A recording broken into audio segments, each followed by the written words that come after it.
Would you like to introduce yourself? Talk a little bit about Auto Acquire, what it is. Well, hi, I am Frank Knox. I'm the Chief Operating Officer for Auto Acquire AI. Have been here a little over a year in this space, but again, have spent my entire career really in the acquisition space, helping not just dealerships right now, but I spent about 18 years, a little under 18 years at CarMax. All of that time in the acquisition space. Getting really creative about how to acquire cars, not just from private party, but acquiring cars at auction. And through our appraisal lane was the biggest portion, but auction certainly was a different way of acquiring cars. And left there to go work for a large independent that was owned by private equity down in South Florida. Once again, getting really creative with ways to go out and acquire inventory. In essence, building out buy centers in each location that could acquire from the street, could acquire from Kelly Blue Book, acquire cars in any way that we felt necessary. So that is who I am, and Auto Acquire really was built to solve all of those problems. So when you think about what we're doing and how we're trying to do it, it really is carving out that Carvana, CarMax in a box feeling to it, and really putting that in the hands of every dealership, no matter how small, no matter how large.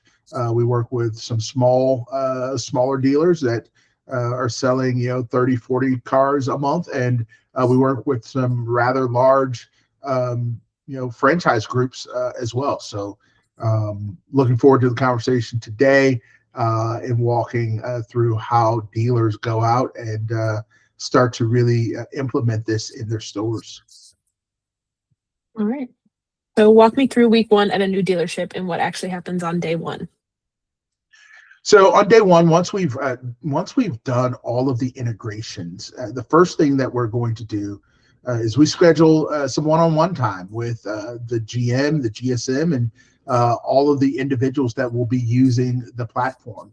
And so from there, what we're really trying to do is really create, a sense of early adoption with AI. Anytime you're putting AI into any space, it requires that there's some initial buy-in, and there requires an acknowledgement that this is another employee that you're bringing on board. So many will launch this and think it will do all the work, but like with any new employee, no matter how good they are, there still has to be training and development along the way. So we're going to tackle that on day one and go about that and show everyone in the organization what this actually is capable of. And then from there, we're going to talk a lot about values, because the foundation of what we have built is our own algorithm for generating instant cash offers. And we want to make sure that that's right. And it's not that it's right for the market, it's what's right for that dealership, and teaching the dealers to adjust their own values properly is paramount as we get started. What does the timeline look like day 1, day 30, day 90 for this first store to see this really working? Yeah, so we would love to jump in there and buy some cars on day one. And look, we maybe not on day one, but certainly in the first week, we've seen traction and we've seen cars get bought. But realistically, that takes some time. And so one of the things we do on day one when we first launch is we launch what's considered our Ready, Set, Go campaign, where we'll go back into the database and pull 90 days of ROs, and we'll launch offers to those ROs that were closed out prior to us coming on board. So that'll give us some momentum early on, and it'll generate some early wins for us too. So by day 30, what we should start to see is the law of tens, is what I would call it. So if I if I go out there and I send out 1,000 offers, 1,000 of those offers out of your service drive and data mining should turn into roughly 100 leads. And of those 100 leads, I should see about 10 of those come in and turn into vehicles that we've bought. And once we've bought a vehicle, doesn't mean that we just stop there, because a lot of times these customers that are transacting and selling their vehicles, obviously they're buying a vehicle too. And what we've seen is about 60% of the time, customers who are selling a vehicle are also looking to buy a vehicle from our clients as well. By day 90, that just continues to build, so it continues to compound, right? So by day 90, we hope at that point, like that number, again, using that 1,000 number, if we're doing that every single month, by the time we're getting 90, we're gaining some momentum, and that 10% conversion, we should be able to move that 10% conversion to a 12 to 15% conversion from there. But the other thing we're doing is that once we hit day 90, one of the more unique things that, and look, we took a page out of others' playbook, that that follow-up is paramount as we launch that offer. We want to make sure that we've launched the offer, but if that customer doesn't transact in that 7-day, 30-day timeline, by day 90, we should start to see our value pulse campaign start to kick off, meaning that customer that got an offer on day 1, by day 90, we should be sending them another offer, just simply saying, hey, we know you still own that vehicle and we want to purchase that vehicle. Right. Kind of touched on this. Where in a rollout do stores most commonly stall or quit?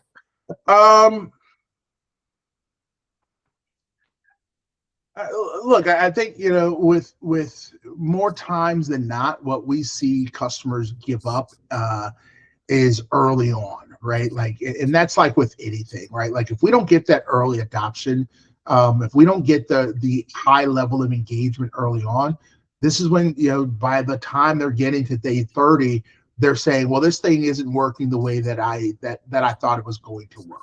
Right. And sometimes that's because we haven't put the time in. We haven't spent the necessary time to train the AI, because AI does need training, right? You have to set guardrails. You have to tell it what you want it to say, how you want it to say it, what not to say. And the great thing is that once you tell our Roger something, he's not going to go and do it again, right? Like, he has the guardrail in place, and he goes out, and the very next customer he's putting that in place with. When that doesn't happen, that is where we tend to see customers start to struggle, and customers start to get really concerned with what if it's working, and what else they should be doing. But it really, really comes down to that day one through day 7, I would call it early adoption. Tell me about a store that implemented this well. What do they do differently? What kind of happened there? We have a few stores that have done a really, really good job of this. One in particular, and look, most would have heard me talk about Bob Ruth, Ford, and what they're doing. But I would say that Art Main Chevrolet up in Michigan has done a really nice job. And look, they did a really nice job because early on, the GM Charlie was he was instantly involved in what we were trying to do, and quickly recognized that Roger was not saying the things that he would want him to say it, or how he wanted him to say it. And so we reprogrammed Roger, right? Like, the other thing that we found out is that, when it came to the type of customer, we had to go and reprogram how we were interacting with each customer, right? Whether it was an inbound digital customer, service drive customer, database mining customer, like, each customer deserves a different type of interaction. And so we had to discover that. And Charlie was a big part of that, which taught us some things as well. But more than that is that his young lady, Haley, who's on the ground, taking care of the customer, does an amazing job of engaging the customers, and serving as not just someone who is there to buy cars, but she's serving as somewhat of a concierge to Roger as well. Like, she's providing the utmost professional service. She is out there engaging with the customers. And these are all things that when you look at AI can't do all of that, right? Like AI will go out and execute the play, but he doesn't have the ability to truly connect with the customer in a way that Haley does. So she's using AI to somewhat superpower and do all the mundane tasks, if you will, all the calling, the thousands of calls that AI makes. Well, a human can't do that. But what a human can do is, as that customer works their way through the funnel, they can be that person that jumps in and provides an exceptional experience. And so I think that's, I highlight Art Main because I feel like that's what they're doing a really nice job of. All right. And then on the opposite of that, what's a time where a store struggled and what went wrong? How did we fix it?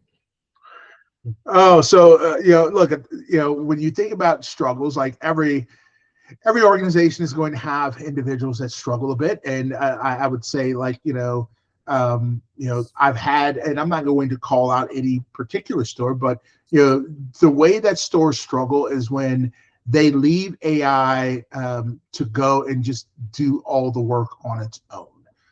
They expect that they don't have to have a high level of involvement, that this thing will just work. And then when it doesn't, when AI, think of it this way. If you had an employee in the dealership, a salesperson in the dealership, and they went out there on day one and just started trying to sell cars, and they were saying all the wrong things and no one ever corrected them. Well, you can't really blame that associate, right? Like, you can't blame that salesperson. They're doing the best job that they know how. Well, AI is no different. Like, you program AI, it's going to say all the things that you think it's supposed to say.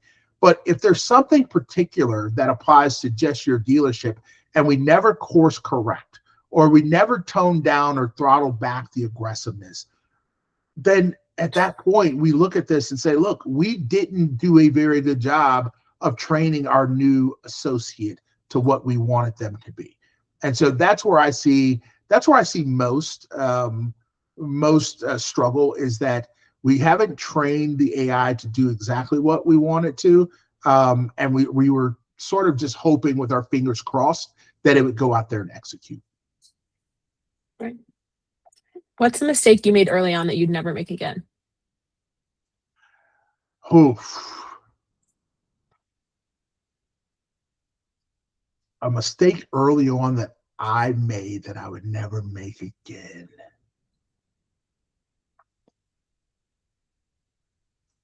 Well, I would have to, so I guess when we first launched Auto Acquire, the biggest mistake was we launched Auto Acquire, and we thought through automation and a little AI that it would absolutely take off. And we had a very good concept, and we thought that, if we send out enough communication, that the customer would engage, right? And we were hoping, and it was a wish and a prayer to some extent, that if I send you a bunch of offers, if I send an offer out to every service drive customer that comes into your building, if I send an offer out, I'm going to get engagement.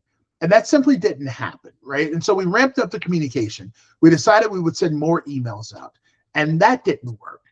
And then we tried to then pivot and tell our clients, look, we can't sit back and wait for these customers. We have to go engage them. Well, even in doing that, look, people get busy, and the service drive is one of the toughest places to work and acquire inventory.